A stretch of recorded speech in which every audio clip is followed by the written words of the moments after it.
Hello. അപ്പോൾ നിങ്ങൾ തമിഴിൽ കണ്ട പോലെ തന്നെ എൻ്റെ ഫേവറേറ്റ് ആയിട്ടുള്ള കുറച്ച് ഫുഡ് റെസിപ്പീസിൻ്റെ ഒരു സീരീസാണിത്. ആൻഡ് ഇതൊരു ബാക്ക്ഗ്രൗണ്ട് സ്റ്റോറി ഉണ്ട്. ഞാൻ ട്രിവാൻഡ്രത്തായിരുന്ന സമയത്ത് ആക്ച്വലി എൻ്റെ ഒരു കംഫോർട്ട് മൂവി, അതായത് നമ്മൾ ഫുഡ് കഴിക്കുന്ന സമയത്ത് ഞാൻ റിപ്പീറ്റ് മോളിൽ കണ്ടുകൊണ്ടിരുന്ന ഒരു സിനിമയായിരുന്നു ലളിതം സുന്ദരം. ആൻഡ് അതിൻ്റെ ക്ലൈമാക്സിൽ ഇങ്ങനെ അവരുടെ ഫാമിലിയുടെ ഒരു മെയിൻ ഫുഡായിട്ട് അവർ പറയുന്നതാണ് മട്ടൻ കറി. അപ്പോൾ അവരെല്ലാവരുടെയും ഒരു ഗെറ്റ് ടുഗദർ, ഫാമിലിയിൽ കുറേ കോൺഫ്ലിക്ട്സും കാര്യങ്ങളൊക്കെ സോൾവായി ഒരു സമാധാനമായ ഒരു അവസാനത്തിൽ നമ്മുടെ ഈ മട്ടൻ കറാക്കി സെർവ് ചെയ്ത് ടേബിളിൽ കൊണ്ടുവന്ന് വെക്കുന്ന ഒരു സീനാണ്. ആൻഡ് അത് പുള്ളിക്കാരി ഉണ്ടാക്കുന്നത് അവരുടെ അമ്മ സിനിമയിൽ ജീവിച്ചിരിപ്പില്ല, മരിച്ചു പോവാണ്. പക്ഷെ അവരുടെ അമ്മ ഇങ്ങനെ എഴുതി വെച്ചിട്ടുള്ള ആ റെസിപ്പിയുടെ ഒരു ബുക്കുണ്ട്. അപ്പോൾ ആ സിനിമയിലെ ബുക്ക് ഇങ്ങനെ തുറന്ന് അതിൻ്റെ സ്മെല്ലൊക്കെ അറിഞ്ഞ് അങ്ങനെ കുക്ക് ചെയ്ത് അതുകൊണ്ട് സെർവ് ചെയ്യുന്ന അവരുടെ ഒരു യൂണിറ്റിയുടെ ഒരു ഫുഡായിട്ട് അതിലെ മട്ടൻ കറീനെ കാണിക്കുന്നുണ്ട്.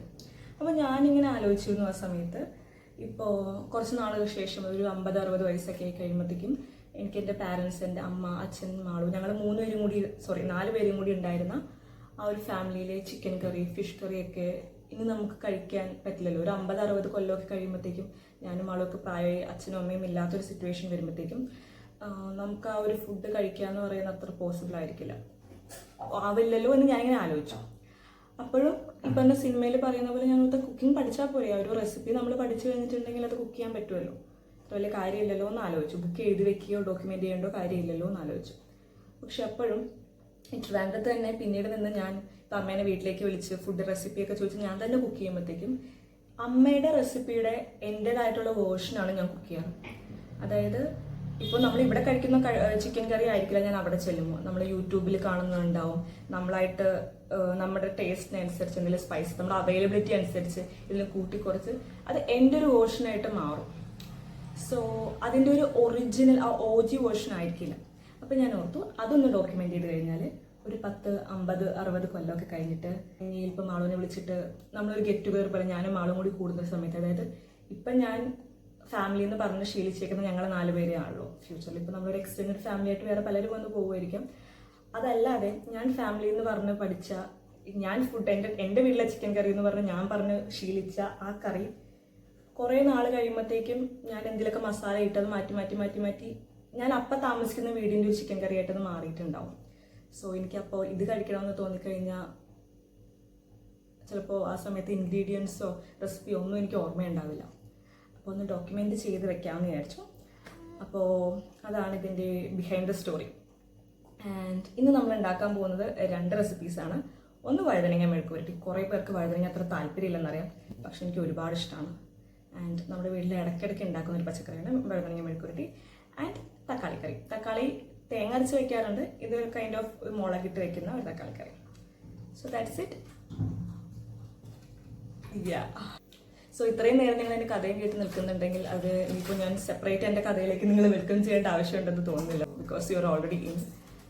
So let's cook.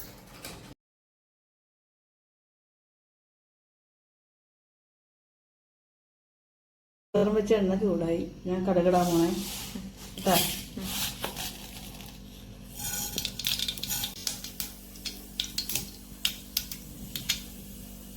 വെളുത്തുള്ളിയും ഉള്ളിയും കൂടി ചതച്ചത് പതിവ് ആടി വരുമ്പോൾ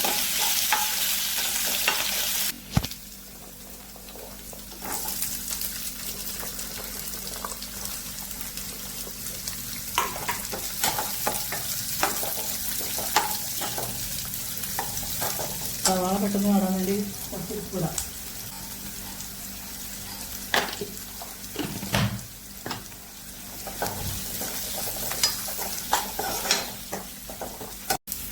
സവാള വാടിഞ്ഞ് നമുക്ക് മസാലപ്പൊടികൾ ചേർക്കാം. മല്ലിപ്പൊടി, മുളക് പൊടി, മഞ്ഞൾപ്പൊടി, മുളകുപൊടി മിക്സ് കഴിയുമ്പോൾ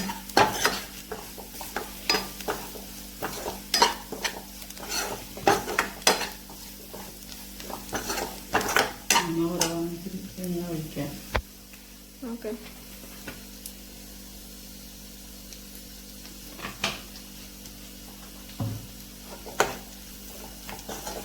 ഞാൻ തിരുവനന്തപുരത്ത് ഉണ്ടാക്കിക്കൊണ്ടിരുന്നപ്പോൾ കടുക് പൊട്ടിച്ചിട്ട് ഞാൻ നേരെ വഴുതനങ്ങ ഇടും. വഴുതനങ്ങയുടെ കൂടെ തന്നെ സവോള ഇടും. വഴുതനങ്ങയും സവോളയും പച്ചമുളകും ഒരുമിച്ച് അരിഞ്ഞിടും. എന്നിട്ട് ഉപ്പും മുളക് പൊടി മസാലപ്പൊടിയൊക്കെ ഇട്ടിട്ട് റെഡിയാക്കി വേവിച്ചെടുക്കും. അത്രയും ഉണ്ടായിരുന്നു, ഇത്രയും പരിപാടിയൊന്നും ഇല്ലായിരുന്നു. മസാലയൊക്കെ ഇട്ട് ഇങ്ങനെ തട്ടിപ്പൊത്തി വെച്ച് ഇത് ഇങ്ങനെ ചെറിയ തീയിൽ വേകുമ്പോൾ എല്ലാം പിടിച്ച് നല്ല ഇതായിട്ട് ടേസ്റ്റായിട്ട് വരും. ഇനി ഇത്തിരി മസാല ഇടാം. പിന്നെ പൊടിച്ച മസാലയാണ് അത്. മസാല നല്ല സൂപ്പർ മസാലയാണ്. ആഡ് പറയുന്ന പോലെ. അല്ല അതല്ല, സൂപ്പർ മസാലയാണ്. അത് പൊടിച്ചതാണ്, അതുകൊണ്ടേ ഒരു പ്രത്യേക ടേസ്റ്റ് വരും.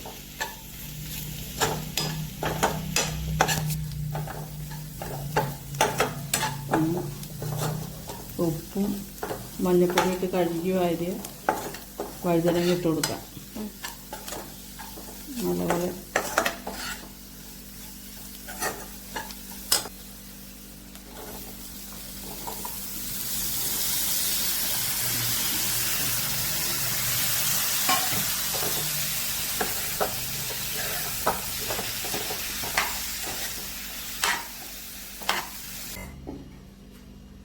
പച്ചമുളക് അരിഞ്ഞ് നമുക്ക് തട്ടിപ്പൊത്തി വെച്ച് ആവിയിൽ വേവിക്കാം കേട്ടോ.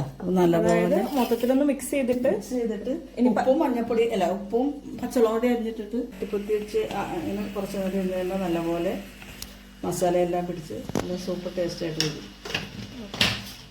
ഇതിൽ വേപ്പില ഇടൂലേ? വേപ്പില ഇടും, പച്ചമുളക് ഇടുന്നു.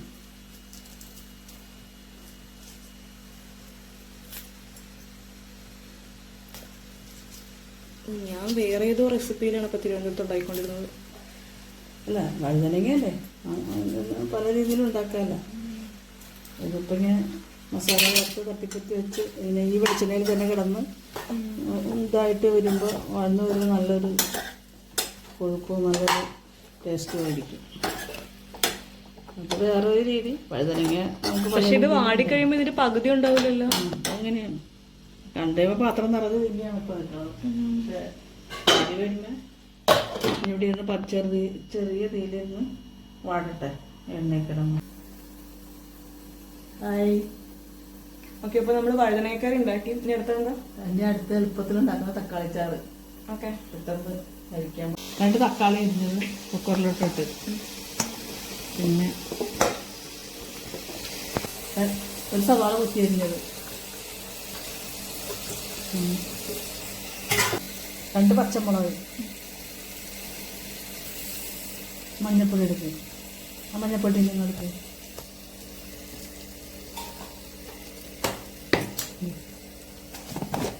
ഒരു നല്ല മഞ്ഞപ്പൊടി, കൂടുതൽ മഞ്ഞപ്പൊടി ഇട്ടാൽ ഒരു മഞ്ഞപ്പൊടിയുടെ കുത്തു വരും ഭയങ്കരമായിട്ട്. അപ്പൊ അതാണ് എനിക്ക് മഞ്ഞപ്പൊടി ടേസ്റ്റ് തീരെ ഇഷ്ടമല്ല. അത് മറ്റേ അമ്മ അധികം ഇട്ട് ശീലിപ്പിക്കാത്തോണ്ടായിരിക്കും. ഞാൻ ട്രിവാൻഡ്രത്തൊക്കെ പോയി കഴിഞ്ഞാലേ സുചേച്ചി കളിയാക്കും, ഞാൻ നുള്ളേ ഇടുള്ളൂ. പേരിന് മഞ്ഞപ്പൊടി ഇട്ടോന്ന് ചോദിച്ചാൽ ഇട്ടു എന്ന് പറയാൻ വേണ്ടി മാത്രം. കുറച്ച് ഉപ്പിട്ട് ഓക്കെ വേണം. പിന്നെ താളിക്കുമ്പോഴേ ഇതിൽ വെള്ളം ഒഴിക്കണ്ടേ? ഇത്തിരി വെള്ളം ഒഴിക്കാം. മിക്സ് ചെയ്തിട്ട് വെള്ളം ഒഴിക്കാം. കുറച്ച് വെള്ളം ഒഴിച്ച് തക്കാളി സവാള മുങ്ങി കിടക്കണ്ടേ? വേണ്ട, ഇത് മതി. അല്ല അങ്ങനെ ഒരു സ്ഥലത്ത് വെക്കേ. ഓക്കെ. കുക്കറിൽ 2 വിസിൽ കിട്ടിയുമ്പോൾ ഓ, തക്കാളിക്ക് 2 വിസിൽ വേണം. അതുപോലെ വെന്ത് വരുമ്പോൾ 2 വിസിൽ അല്ലേ? മിക്സ് ചെയ്തിടണം. പച്ചക്ക പോലെ ഇരിക്കുന്നു. ഇത് വാടി വരുമല്ലോ, നല്ലപോലെ വാടി വരുമ്പോൾ അതിന്റെ പച്ചമണം വരുന്നുണ്ട്. വഴുതനങ്ങയുടെ പച്ചമണമൊക്കെ മാറും. അവിടെ നിന്ന് വാടി വരണമല്ലോ നല്ലപോലെ. തക്കാളി കളിക്കാനുള്ള ഉള്ളി അരിഞ്ഞെടുക്കാം നമുക്ക്. 4 ഉള്ളി അരിഞ്ഞെടുത്ത്. എത്ര ഉള്ളി? എത്ര വേണം അത്ര എടുക്കുക, ആവശ്യത്തിന്. അങ്ങനെ ഒരു കണക്ക് പറയരുത്. ഓവർ 5-6 അരിഞ്ഞെടുക്കാം. ആവശ്യത്തിനെന്ന് പറഞ്ഞു കഴിഞ്ഞാൽ പിന്നെ എന്തോ എന്തൊരു എല്ലാവരും ആവശ്യമാണല്ലേ, എത്ര വേണമെങ്കിലും. പിന്നെ ഇവിടെ എന്തോ അനാവശ്യമായിട്ട് ചേർക്കണ ഇതില്.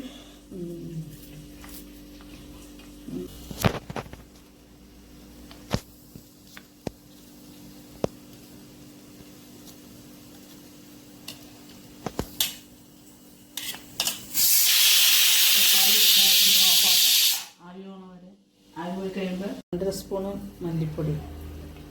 2.5 2 2 കൂടുതലായില്ലേ? 2.5 എന്നല്ലേ പറഞ്ഞു. 2 കറക്റ്റായിട്ട്. 1.5 സ്പൂൺ.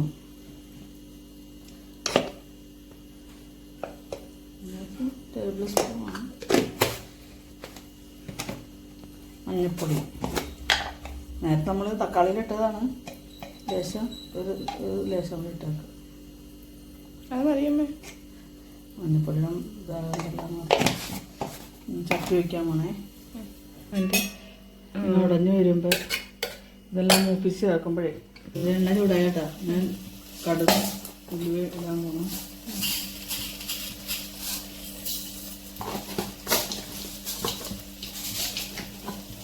ഒരു ലേശം ഉലുവ അതെ ഉണ്ടാ ഉലുവ 2-3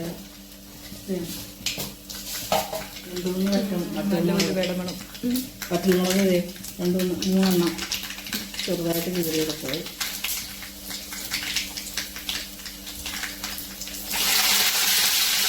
സ്പൂണിൽ വെള്ളം ഉണ്ടായിരുന്നു.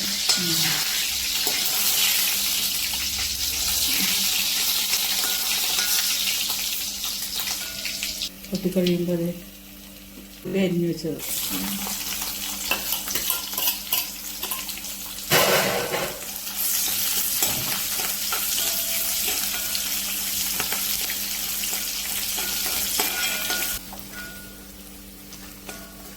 ഇതാണ്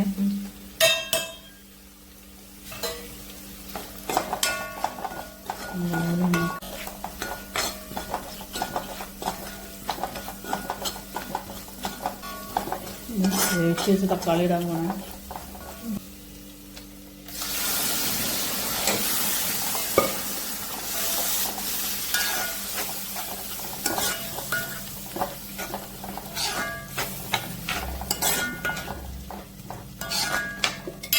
വെള്ളം ഒഴിച്ച് ഇതാക്കാം.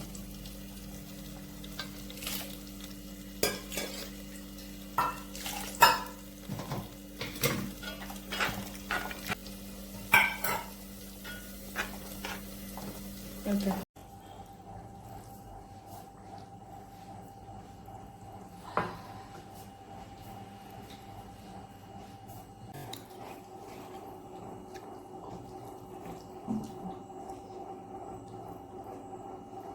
എന്തിനും ഒന്നിന് ഇത്തിരി എരിവ് കൂടുതലാണ് പൊടിക്ക്. വഴുതനങ്ങ സെപ്പറേറ്റ് ആയിട്ട് നോക്കും.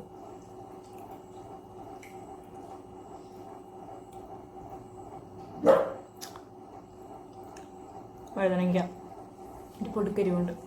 ഇന്നത്തെ സമയത്തെ തലേന്ന് ഈ കറി ഉണ്ടാക്കി കഴിഞ്ഞാൽ പിറ്റേ ദിവസം രാവിലെ പാക്കറ്റ് ചപ്പാത്തി ഉണ്ടാവുമല്ലോ, അതിൻ്റെ കൂടെ ഇത് വഴുതനങ്ങയും ചപ്പാത്തിയും കൂടി ബ്രേക്ക്ഫാസ്റ്റിനാക്കും.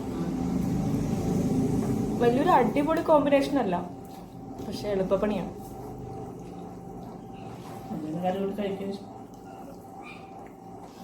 അത് മടിയാവുമല്ലോ രാവിലെ എണീറ്റിട്ടുണ്ടാക്കാൻ.